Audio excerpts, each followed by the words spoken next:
Radio Plus, plus qu'une radio.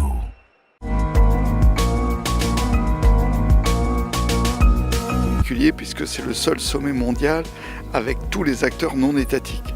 Parce qu'il y a les COP, où ce sont les États qui négocient, qui essayent de se mettre d'accord sur leurs engagements de réduction d'émissions. Mais derrière, il faut bien que les acteurs non étatiques, les collectivités, les entreprises, les citoyens changent leur comportement, changent leurs procédés pour justement réduire les émissions. Finalement, les États trouvent l'accord, mais ce sont les acteurs non étatiques qui font le travail derrière. Et donc le Climate Change, finalement, c'est le sommet de tous ces acteurs qui, par leur action quotidienne, ont capacité à diminuer les émissions de CO2. Donc c'est un moment annuel où ils se rassemblent, où ils présentent les meilleures initiatives, les meilleures pratiques dans le monde, font aussi des propositions pour améliorer l'action. Donc c'est un moment très, très important et nous espérons avoir à Agadir environ 3 à 4 000 personnes. Le choix du Maroc, je trouve, s'impose. C'est-à-dire il est extrêmement important que le Climate Change, après une première édition en Europe, soit en Afrique pour la deuxième édition, parce qu'une grande partie des enjeux climatiques, finalement, se joue aujourd'hui en Afrique. Donc nous souhaitions venir en Afrique et le pays, après la COP22, le plus mobilisé et avec aussi le plus d'acteurs, avec une vision déjà très claire des enjeux climatiques, c'était le Maroc. Donc notamment Hakima El Haïté s'est portée très tôt candidate pour que le Maroc ait cette deuxième édition. Et puis c'est vrai que nous avons trouvé, avec le président de la région de Souss-Massa, avec Madame Le Wali, des interlocuteurs très motivés pour accueillir cette édition. Et effectivement, en voyant tout ce que fait la région d'Agadir, je trouve chaque jour davantage que c'est un bon choix. Les grandes thématiques, il y en a énormément, parce que c'est un sommet qui balaye à peu près tous les sujets concernant l'action climatique. On va quand même beaucoup revenir sur les questions de financement, comment les acteurs non étatiques, les collectivités peuvent avoir un accès facilité au financement et avoir une action renforcée. Ça va être un point extrêmement important. Nous allons revenir sur les enjeux de développement, notamment les questions de migration, parce que le Maroc est aussi très engagé sur ces questions-là. Et on sait très bien que derrière le climat, c'est toutes les questions de développement qui se posent. Et nous reviendrons sur la question de l'avenir des villes africaines. La population africaine vit de plus en plus en ville. La ville, c'est le grand enjeu pour les émissions de CO2. Comment la ville africaine devient plus durable, n'émet pas finalement plus de CO2 alors que les villes européennes par exemple vont en émettre de moins en moins, mais du coup ça annulerait l'effort d'un côté. Donc quel modèle pour la ville africaine demain, ça va être un sujet important et ça va se conclure par un moment là aussi tout à fait spécifique où les élus africains vont présenter une déclaration qui soit un peu la réponse à la déclaration des villes et régions américaines. Après les décisions de Trump, il y a eu un grand mouvement aux États-Unis avec le mouvement We Are Still In, on est toujours dans l'action. Eh bien, les élus africains, ici à Agadir, diront la même chose. Nous aussi, nous sommes toujours dans l'action. L'action aujourd'hui est forte, on ne peut pas revenir en arrière.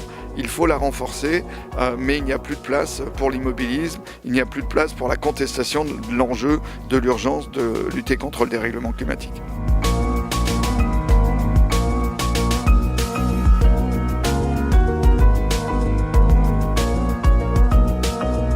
Donc depuis le mois de février, quand on s'est engagé pour organiser cette deuxième édition de Climate Change, on a commencé les préparations. Donc comme vous avez vu, on a fait beaucoup de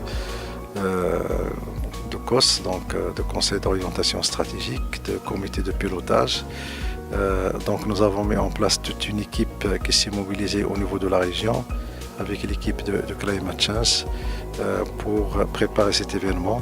Donc d'abord en matière de contenu, on a lancé des appels à contribution, on a contacté tous les acteurs non étatiques à Rabat, à Paris, à Luxembourg, à Bonn, pour les associer, pour préparer les thématiques. Et on est sorti avec un format de plénière qui sont très riches. On a choisi 3 thématiques, la ville africaine, quel défi pour le changement climatique, la migration et le développement et la question de financement bien sûr. Il y a toutes les initiatives qui ont été présentées à la COP22, plus de 14 initiatives qui seront également évaluées. Il y a des forums, des dialogues de haut niveau. Il y a également un appel à contribution. On a reçu 250 ateliers et que nous avons groupé en 80, puisqu'en 3 ans on ne peut pas faire les 250. Donc c'est un programme très riche qui a été préparé en matière de logistique. Donc là également nous avons choisi cet emplacement, les Dunes d'Or et l'Atlantic Palace. Donc c'est cet espace qui sera dédié à l'événement. Et on s'est mobilisé en matière de logistique. Il y a également une stratégie média qui va commencer très bientôt. Je pense qu'on a pris toutes les mesures nécessaires pour la bonne réussite de l'événement. Il y a une mobilisation des acteurs locaux, donc il y a une caravane qui est organisée par le Conseil régional et la coalition des ONG de l'environnement qui a fait le tour de toutes les provinces, qui a mobilisé les décideurs, les présidents des communes, les ONG. Et bien sûr, il y a également l'implication des chambres professionnelles, de la CGM, de la ville, de tous les acteurs. Je pense qu'ensemble, tout le monde s'est mobilisé pour réussir ce grand événement qui aura lieu à Agadir. Donc ça va faire une publicité pour la ville. Il y aura une dynamique aussi du tourisme dans la ville. Et on a également décidé d'organiser en marge de cet événement le salon de l'artisanat et des produits de terroir, donc de l'économie sociale, qui aura lieu 2 jours avant et 4 jours après l'événement.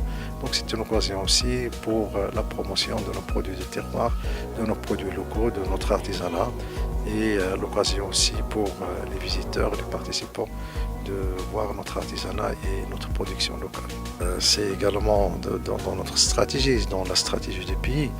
Et exactement pour les changements climatiques, le Maroc plaide pour que les financements dédiés au climat aillent en Afrique, puisque l'Afrique c'est le continent qui est touché par les changements climatiques.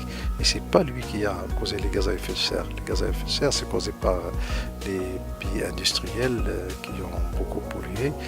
Et il est tout à fait normal que l'Afrique, c'est l'avenir aussi, c'est l'avenir de la planète. Donc c'est là qu'on doit développer l'agriculture, c'est là qu'il y aura la population la plus grande du monde. Donc il est tout à fait naturel qu'on doit faire un plaidoyer pour que l'argent du climat aille vers l'Afrique. Et nous devons aussi, comme nous avons cet événement à Agadir, qui est Agadir et l'Afrique aussi, donc nous devons inviter beaucoup de villes africaines, puisque les villes africaines sont très touchées par les changements climatiques. Donc ils doivent parler de leur stratégie vis-à-vis de ce changement climatique et mettre en place des mesures et bénéficier aussi des financements. Nous avons vécu des changements climatiques depuis des années. On a connu des sécheresses, des inondations et on a mis en place les mesures. Donc nous sommes un modèle de développement des stratégies de lutte contre les changements climatiques. Aujourd'hui, nous avons un PTRC sur le plan territorial de réchauffement climatique. Donc, nous avons des projets concrets d'adaptation au changement climatique, mais également d'atténuation, puisqu'aujourd'hui, on a mesuré les gaz à effet de serre qu'on émet par secteur. Donc, nous aurons une stratégie pour les réduire et rendre notre région carbone sobre.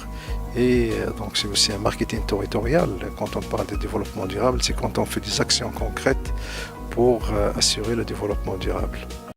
Radio Plus, plus qu'une radio.